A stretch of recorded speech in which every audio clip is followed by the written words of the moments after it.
नमस्कार दोस्तों। एक फ़ोन कॉल आया और बैंक से आपका पैसा गायब हो जाता है। पता चलता है आपके साथ ठगी हो रही है।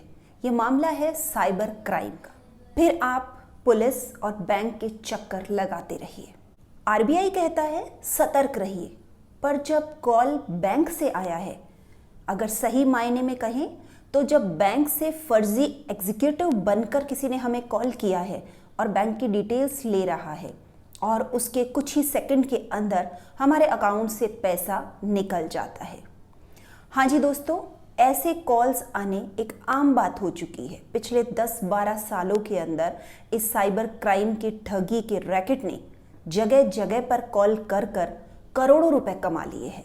हाँ जी दोस्तों, पिछले 10-12 सालों के अंदर इस तरह के फर्जी कॉल्स करने वालों ने अपनी गैंग बना ली है। लाखों लोग ठगी के शिकार हुए हैं और जिनसे करोड़ों रुपए ठग लिए गए हैं। ठगी के शिकार लोगों में सिर्फ आम जनता ही नहीं, MLA, MP, police officer, custom officer और यहां तक कि बॉलीवुड की सेलिब्रिटीज के भी नाम शामिल है। तो आइए जानते हैं ये कॉल कहां से आती है, कौन करता है और कैसे इस पूरे रैकेट को ऑपरेट किया जाता है। ये कॉल्स आते हैं साइबर अपराधियों का गढ़ माने जाने वाले जामताड़ा, झारखंड से। जामताड़ा डिस्ट्रिक्ट के अंदर लगभग 155 गांव है। धीरे धीरे करके इस गांव के सभी युवा इस साइबर अपराध का हिस्सा बनते जा रहे हैं। इन साइबर ठगों ने हम आम जनता को लूटने के नए नए तरीके इजाद कर लिए हैं और इन तरीकों से सबसे पहला सवाल उठता है इन कंपनीज और बैंक के ऊपर जो इस बात की गारंटी देते हैं कि कस्टमर की सारी इंफॉर्मेशन सिक्योर रखी जाएगी, कॉन्फिडेंशियल रखी जाएगी। इंडियन एक्सप्रेस के रिपोर्ट के अनुसार अगर माने तो जामताड़ा की गैंग के पास में अनेकों लोगों के मोबाइल नंबर मौजूद है और ये वो मोबाइल नंबर है जो बैंक के अकाउंट से लिंक्ड है। जैसे ही किसी भी मोबाइल नंबर के ऊपर ओटीपी आता है तो उस नंबर के वास्तविक ग्राहक को फोन किया जाता है और फोन करने के बाद उससे उसकी पर्सनल इंफॉर्मेशन और उसकी ईमेल आईडी ली जाती है। ऐसे कॉल्स कई बार किसी बड़ी टेलीकॉम कंपनी के फेक एग्जीक्यूटिव बन के भी किया जाता है और ऑफर होता है आपकी सिम को अपग्रेड करने का या आपकी सिम को ई सिम में कन्वर्ट करने का। ये ऑफर घर बैठे आपके बैंक अकाउंट में केवाईसी अपडेट करवाने को लेकर भी हो सकता है।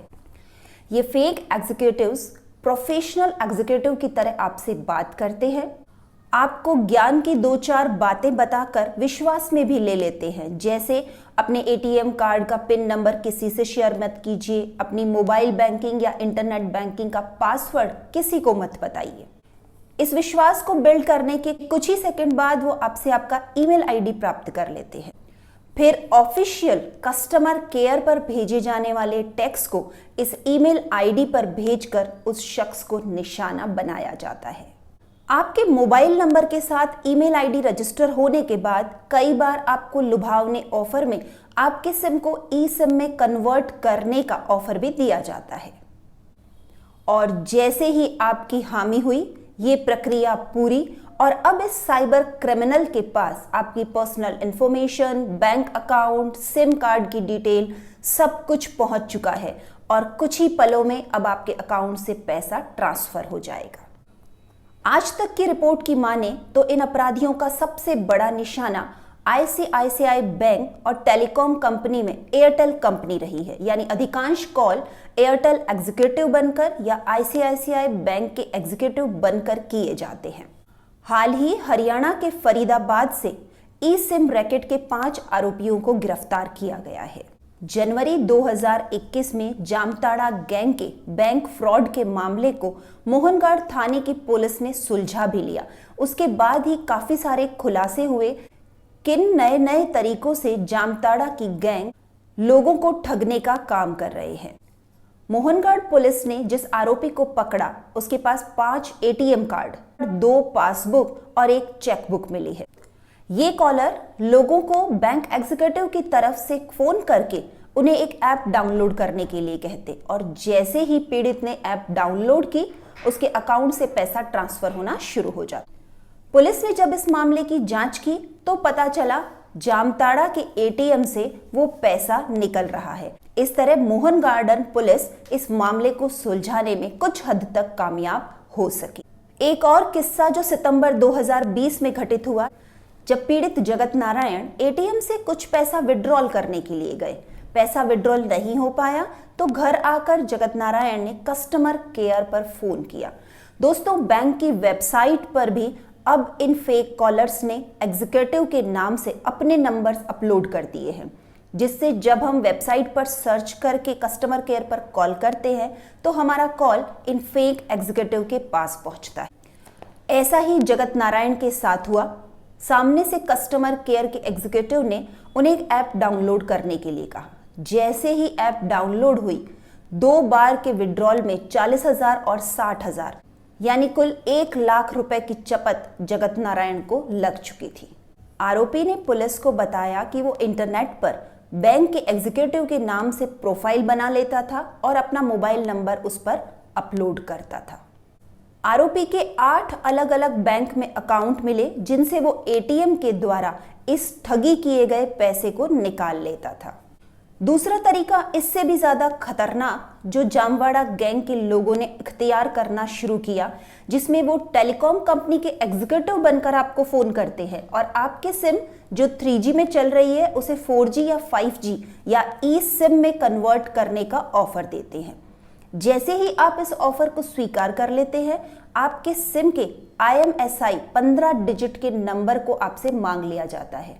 दोस्तों, जैसे ही हम इस IMSI नंबर को आरोपी के साथ शेयर करते हैं, वो अपने फोन पर ई सिम को एक्टिव करके जिस जिस अकाउंट से हमारा मोबाइल नंबर कनेक्टेड है उन सारे अकाउंट से पैसा ट्रांसफर कर सकता है और इस तरह मोबाइल नंबर से लिंक बैंक अकाउंट हैक हो जाता है। दिल्ली के साइबर क्राइम प्रभारी बसंत कुमार के नेतृत्व में एक पुलिस टीम ने जामताड़ा गैंग के कई शातिर अपराधियों को पकड़ा।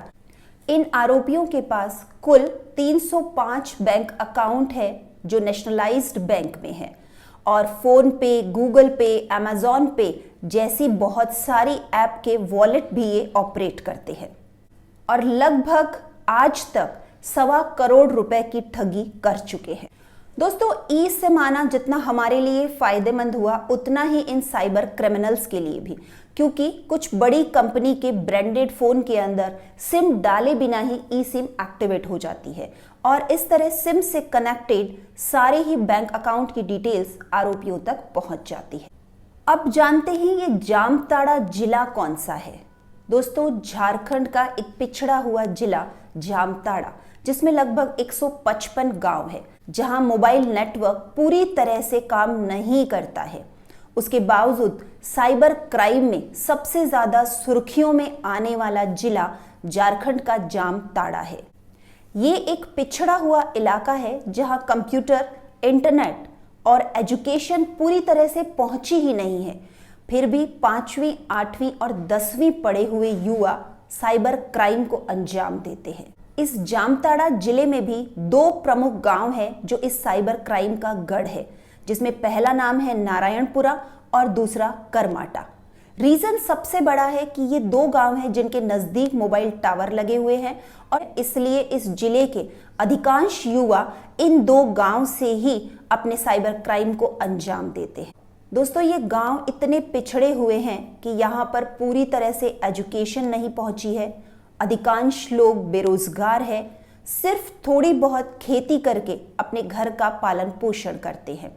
बिजली की स्थिति कुछ ऐसी है कि मात्र 5 घंटे ही बिजली मौजूद रहती है, जिसमें सिर्फ और सिर्फ ही अपना मोबाइल चार्ज करते हैं ताकि अगले 19 घंटों तक उस मोबाइल को यूज किया जा सके। जामताड़ा एक ऐसी जगह है जहां पर आज तक हिंदुस्तान के सबसे ज्यादा राज्यों, लगभग 25 राज्यों की पुलिस जा चुकी है, रेड कर चुकी है और कई बार गिरफ्तारियां भी कर चुकी है।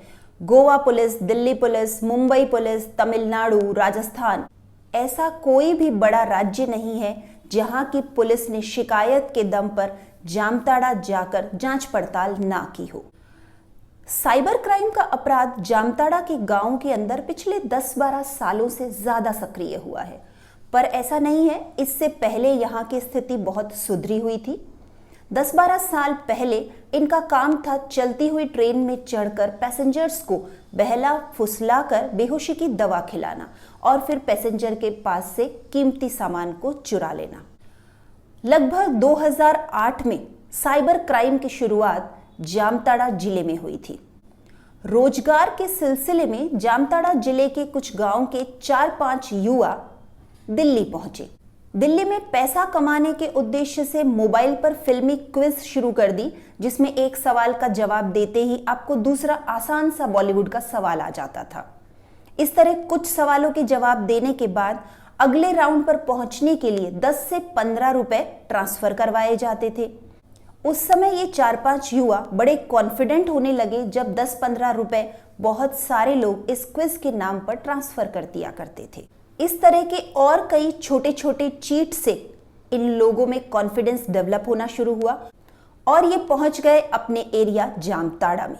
यहां जाकर सबसे पहले इन्होंने शुरुआत की प्रीपेड नंबर पर जो बैलेंस होता था उसे अपने प्रीपेड नंबर पर ट्रांसफर करने। इस तरह इनकी साइबर ठगी की शुरुआत हुई।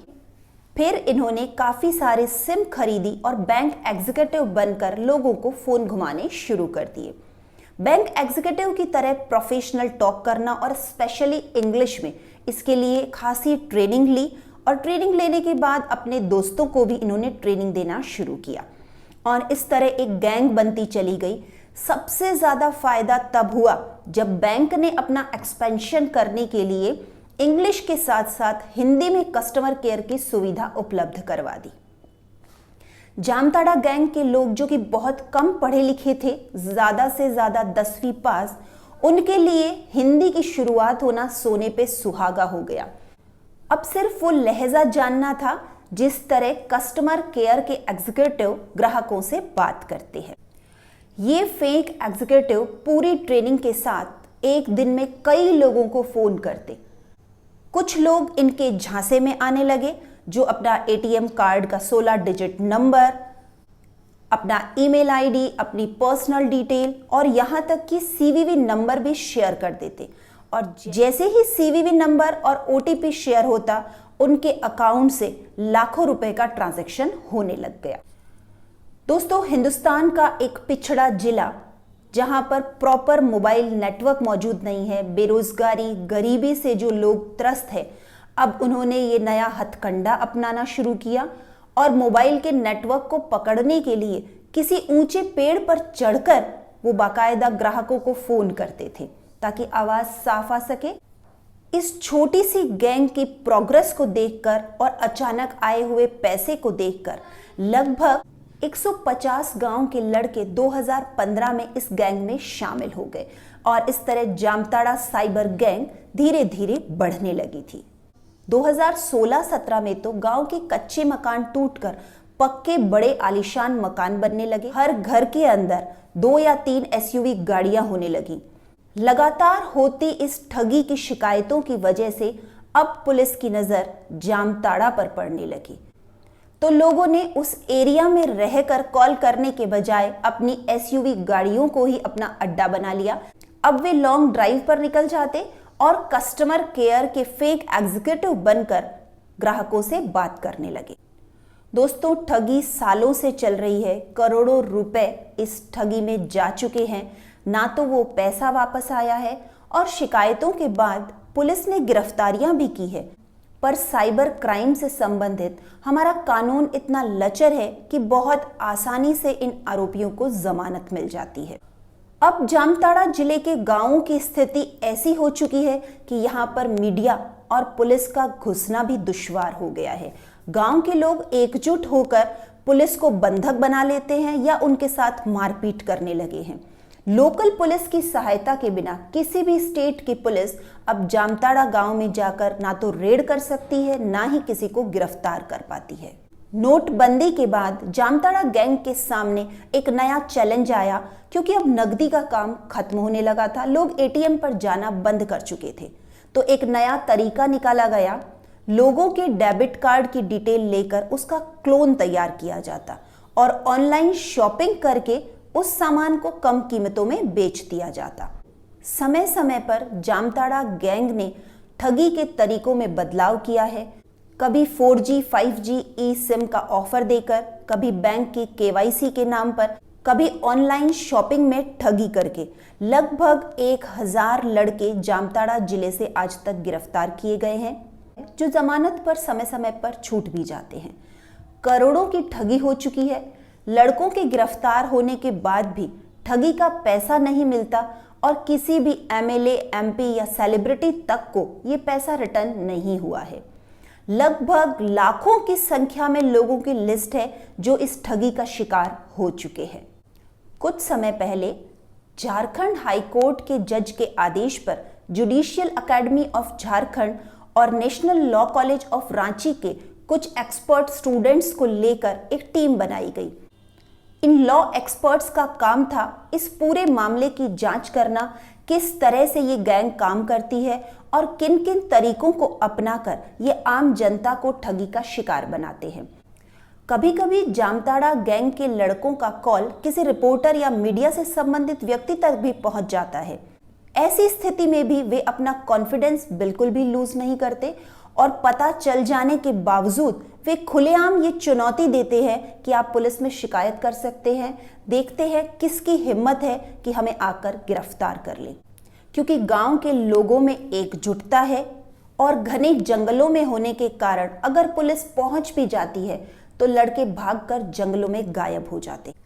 दोस्तों, सालों से ये साइबर क्राइम और ठगी का मामला चल रहा है। पुलिस अपनी तरफ से पूरी कोशिश करती है, पर अब हमें ज़रूरत है सतर्क रहने की और संभलने की। हमें किसी से भी अपना ATM number, pin, personal detail, email ID, KYC से रिलेटेड अदर डॉक्यूमेंट्स को शेयर नहीं करना चाहिए।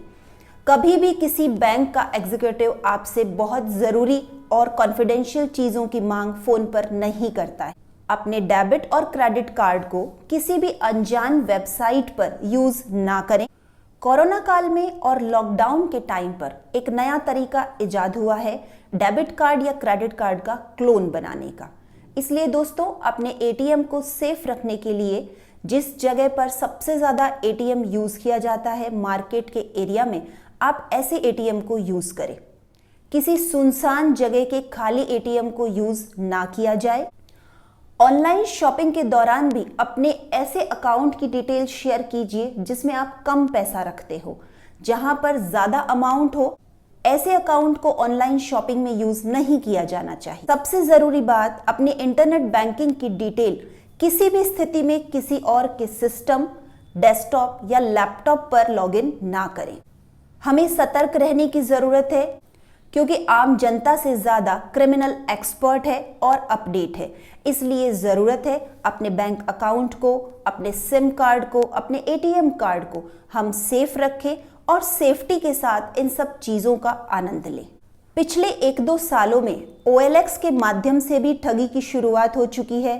फ़ोन पे, Paytm, गूगल पे, Amazon पे, इस तरह के वॉलेट के थ्रू भी इनकी KYC के लिए हमारे पास फ़ोन आते हैं और साइबर क्राइम के आरोपी हमारी डिटेल्स लेकर हमारे अकाउंट को हैक कर सकते हैं। साथ ही अपने इंटरनेट बैंकिंग का पासवर्ड किसी सीधे नाम से रखने के बजाय कुछ उलट-पुलट नाम, स्पेशल कैरेक्टर और न्यूमेरिक्स के साथ बनाएं। दोस्तों, सरकार और प्रशासन की तरफ से हो रहे प्रयासों के बावजूद आपको और हमें सतर्क रहने की ज़रूरत है ताकि हमारी सेफ्टी हम खुद कर सकें।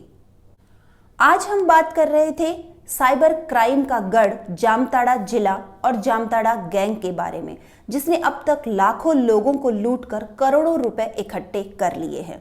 आप सतर्क रहिए और संभल कर अपने ऑनलाइन ट्रांजैक्शंस करते रहिए। जल्द ही मिलेंगे एक नई कहानी और एक नई शख्सियत के साथ। तब तक के लिए धन्यवाद।